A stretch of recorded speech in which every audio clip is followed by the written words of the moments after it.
جڑاوالا میں زندگی معمول پر آنے لگی، بیشتر متاثرہ مسیحی خاندانوں کی گھروں کو واپسی، بازار کھل گئے، پبلک ٹرانسپورٹ بھی چلنے لگی، متاثرہ گھروں پر بجلی اور گیس کے نئے میٹرز کی تنصیب، قانون نافذ کرنے والے ادارے سیکیورٹی پر مامور، کئی متاثرین کو مختلف سکولز میں ٹھہرایا گیا۔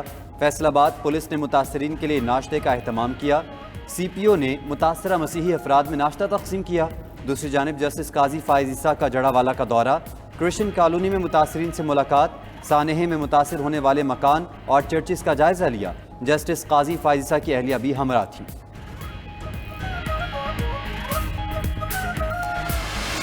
Minorities, inshallah, will stay protected in this country. There may be an attempt to harm them from a section of marginalized and peripheral group of people, but that would be responded sternly and strictly by the state and society both. معاشرے میں مذہبی انتہا پسندی کی گنجائش نہیں ہے، اقلیتوں کو نقصان پہنچانے کی اجازت نہیں دیں گے۔ نگران وزیراعظم انوار الحق کاکڑ کا جڑاوالا واقعے کے ملزمان کے خلاف قانون کے مطابق کارروائی کا اعلان۔ کابینہ کے پہلے اجلاس میں اپنی ترجیحات بھی واضح کر دی، ملکی اور غیر ملکی سطح پر کیے گئے وعدے پورے کرنے کا عزم۔ نگران وزیراعظم کی 9 مئی کے واقعات کی مذمت، بولے ملکی مفاد کے خلاف رجحانات کی حوصلہ شکنی کرنا ہوگی۔ کابینہ اجلاس میں تمام وزراء کی شرکت، سیاسی صورتحال اور معاشی معاملات پر بریفنگ لی۔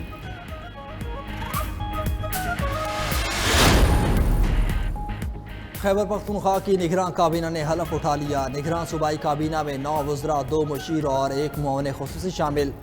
سابق نگران کابینہ کے ریاض انور، ارشاد کیسر، مسعود شاہ اور فیروز شاہ دوبارہ کابینہ میں شامل۔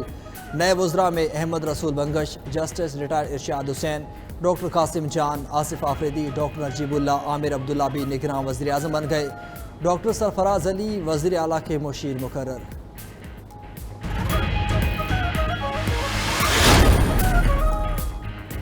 کسی غیر آئینی کام کا حصہ نہیں بنوں گا، نگران وزیر اعلیٰ سندھ جسٹس ریٹائرڈ مقبول باقر کا واشگاف اعلان۔ الیکشن سے متعلق سوال پر بولے، الیکشن کروانا الیکشن کمیشن کا کام ہے، آئین کے مطابق مجاز اداروں کا احتساب کرنا چاہیے۔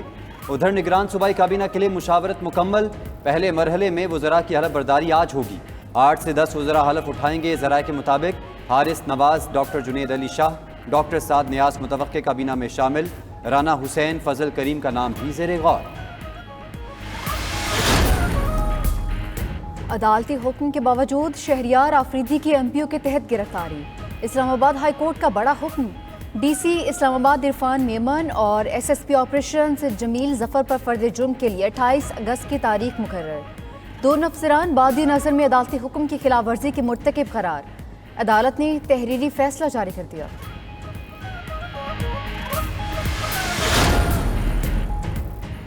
ہائے رے مہنگائی، ملک بھر میں ایک ہی دہائی، پیٹرولی مصنوعات کی قیمتوں میں اضافہ مہنگائی کا سونامی لے آیا۔ کراچی سے خیبر تک پورا ملک مہنگائی کی دلدل میں دھنس گیا۔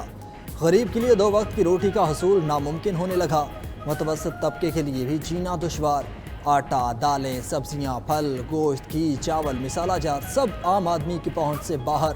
بچوں کی کاپیاں، کتابیں بھی مزید مہنگی ہو گئیں۔ ٹرانسپورٹرز نے کرایہ میں 20% تک اضافہ کر دیا۔ اس قدر مہنگائی میں زندہ رہنا ناممکن ہو چکا۔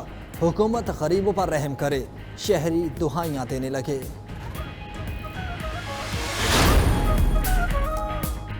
ایک ہفتے میں مہنگائی کی شرح مزید 0.78% بڑھ گئی۔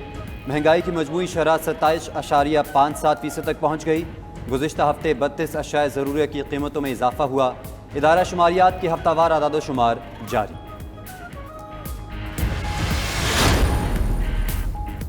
دریائے ستلج میں کہیں اونچے کہیں نچلے درجے کا سیلاب۔ محکمہ اریگیشن کے مطابق ہیڈ گنڈا سنگھ کے مقام پر انتہائی اونچے درجے کا سیلاب، پانی کی سطح 23 فٹ سے بھی تجاوز کر گئی۔ گنڈا سنگھ سے پانی کا اخراج 2,78,000 کیوسک، ہیڈ سلیمان کی پر نچلے درجے کا سیلاب، پانی کی آمد 80,000 کیوسک، اخراج 66,000 کیوسک ریکارڈ۔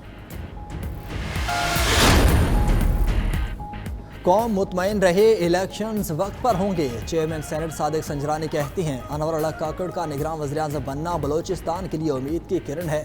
60 یا 90 دن میں بلوچستان کے مسائل حل نہیں ہو سکتے، نگراں حکومت کے ساتھ مل کر کام کریں گے۔ احساس محرومی دور کرنا حکومت کا کام ہے۔ چیئرمین سینٹ صادق سنجرانی کی مزار قائد پر حاضری، پھول رکھے اور فاتح خانے کی۔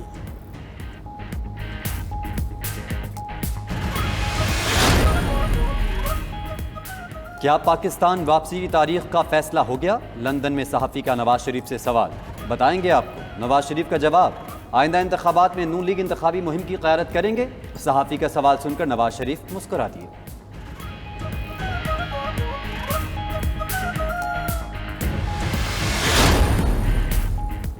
نوجوان تیاری کر لیں، نواز شریف جلد آپ کے درمیان ہوں گے۔ مریم نواز کی مسلم لیگ نون کے صوبائی حلقوں کے یوتھ کوآرڈینیٹرز سے ملاقات میں گفتگو، کہا فتنہ پارٹی نے نوجوانوں کے ذہنوں میں نفرت اور انتشار پیدا کیا۔ قوم 2014 کے دھرنے اور 9 مئی کو اس کا عملی مظاہرہ بھی دیکھ چکی۔ فتنہ فساد گروپ نے پاکستان میں ڈنڈے اور گالی کی سیاست کو فروغ دیا ہے۔ چیئرمین تحریک انصاف کے لیے گھر کے کھانے کی اجازت دی جائے، اہلیہ بشرا بی بی نے محکمہ داخلہ پنجاب کو خط لکھ دیا۔ تحریک انصاف کے چیئرمین کو بطور سابق وزیر اعظم جیل میں سہولیات اور بہتر کلاس فراہم کرنے کی بھی درخواست، کہا اڈیالہ جیل منتقل کیا جائے اور بی کلاس دی جائے۔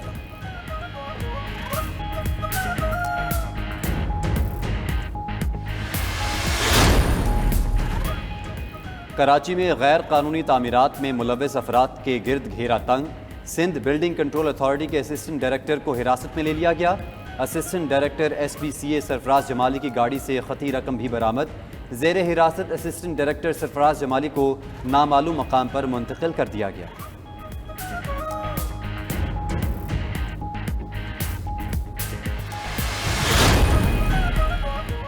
نگران وزیر اعلیٰ محسن نقوی کا پنجاب انسٹیٹیوٹ آف کارڈیالوجی کا طویل دورہ، بائی پاس آپریشن کا بیک لاگ ختم کرنے کے لیے مزید سرجنز کی خدمات لینے کا فیصلہ۔ ایمرجنسی کی اپ گریڈیشن کی منظوری، پہلے مرحلے میں ایمرجنسی کے گراؤنڈ فلور کو اپ گریڈ کیا جائے گا۔ محسن نقوی نے کہا کہ نئی تعمیرات کی بجائے پرانی عمارت کو بہتر بنانے کے لیے میسر وسائل کو استعمال میں لایا جائے۔ Government vocational training institute Lahore کی طالبات اور اساتذہ کا جینا ہاؤس کا دورہ، وفد کی جانب سے سیاسی دہشت گردی کی شدید مذمت، ذمہ داروں کو قانون کے کٹہرے میں لانے کا مطالبہ۔ طالبات نے کہا کہ ہم پاک فوج کے شانہ بشانہ کھڑے ہیں، شہداء کے درجات کی بلندی کے لیے دعا کو ہیں۔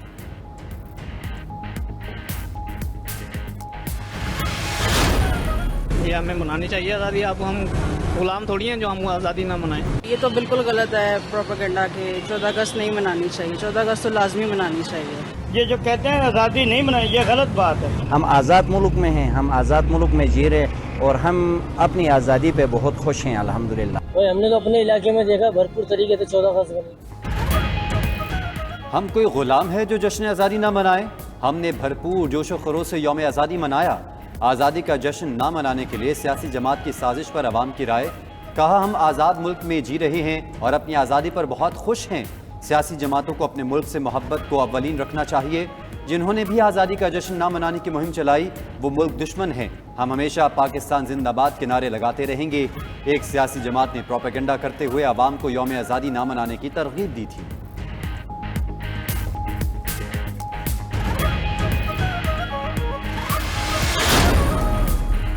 نوشہرہ کے طلبہ اور عوام کا ایک دن پاک فوج کے ساتھ، مقصد طلبہ عوام کو پاک فوج کی پیشہ ورانہ صلاحیتوں سے آگاہی فراہم کرنا تھا۔ طلبہ کی ہتھیاروں میں خصوصی دلچسپی، جدید ٹینک اور آرٹلری گنز کی سواری کی۔ عوام کے پاک فوج اور پاکستان زندہ باد کے نعرے۔ شرکاء نے کہا کہ پاک فوج کی پیشہ ورانہ صلاحیتوں اور جنگی تیاریوں پر فخر ہے۔ شمالی وزیرستان میں تعلیم اور ہنر ایک ساتھ، Waziristan institute of technical education میں 5ویں تربیتی کورس کی تکمیل پر کنووکیشن۔ 6 ماہ پر محیط کورس میں 100 نوجوانوں کو آٹو میکینک، ویلڈنگ، الیکٹریشین اور کمپیوٹر کورسز کی تربیت دی گئی۔ کامیاب طلبہ کو اسناد، لیپ ٹاپس اور دیگر انعامات سے نوازا گیا۔ تقریب کے مہمان خصوصی جنرل آفیسر کمانڈنگ شمالی وزیرستان تھے۔ آپریشن ضرب عضب کے بعد پاک فوج نے 2016 میں تعلیمی ادارے کی بنیاد رکھی۔